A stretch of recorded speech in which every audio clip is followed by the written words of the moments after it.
Okay, so now we discuss about frequency polygon. Again, frequency polygon is also a type of graph, but this is not a bar graph. This is a line graph. That means you will see a line that would show you the polygon or the trend of the data that emphasize continuous change in the frequencies. It shows you the change in frequencies. All right, so let's see how we construct a frequency polygon. Now, as you can see, there is again the same variable in x-axis, which is age in years. But this time you see that we do not start from 17.5. We start with another number. So these are midpoints. What are these? Midpoints. These are not class boundaries. In frequency polygon, we use midpoints on x-axis and we use frequency on y-axis. You can see that there is no change in the y-axis. It's same. The values are same, but on the x-axis you have midpoints. So the very first class, if you remember, had a midpoint of 21.5. So between 0 and 21.5, you see another point. So I will talk about this point later on, but let me first tell you how we actually construct this particular line, which we also call sometimes trend line. This shows you the trend of the data, so we call it a trend line. All right. So if you remember, the first class had a midpoint of 21.5, and that class had a frequency of 13. So at 13, we dotted a point. Then the second class had a midpoint of 29.5, and it had a frequency of 8. So we put a dot at 8, and then at 4, then at 3, and then at 2. So these red dots are from the dataset. Now, when we join these dots through, vertical lines, straight lines, so you see this red line. Now, once you have drawn this red line, the next step is to join this line with the x-axis. How do you do that? You simply drop it anywhere.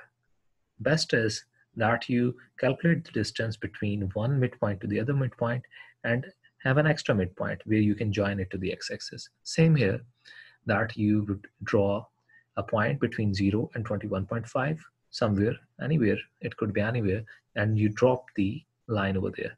Now, what does this do? This helps us to actually show an increasing trend from 0 that goes back to the x-axis. So we can see from where the data arises and then how it declines at multiple points. Okay, so we can see the trend of the data. So to complete this trend, we actually join the first and the last dot with the x-axis. So this is how we construct the frequency polygon. Now, as we have seen, the histogram and the polygon, they were constructed using frequencies. We can also prepare or construct relative frequency graphs. So the first graph that we can see is relative frequency histogram. Now the graph is very similar to the histogram, frequency histogram, but there is only one change. On x-axis, again, class boundaries are used, but on y-axis, we use relative frequency. We use relative frequency in place of frequency.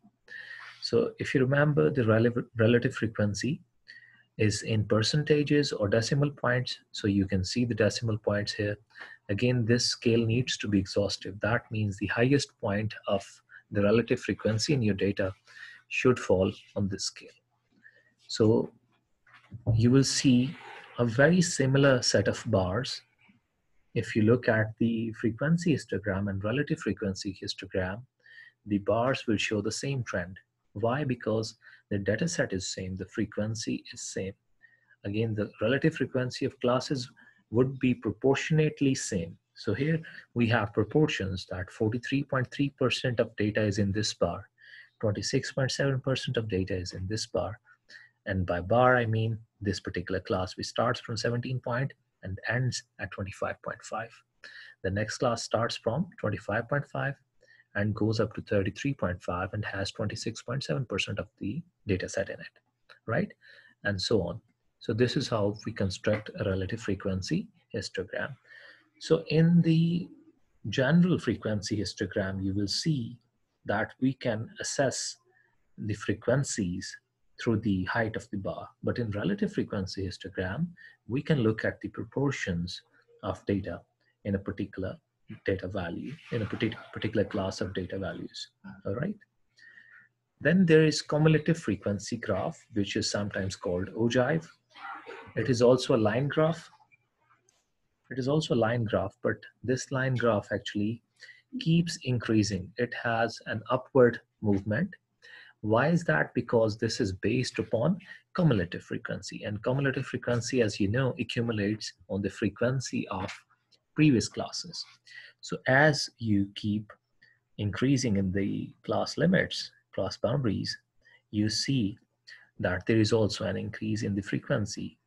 And this time we are using cumulative frequency, right?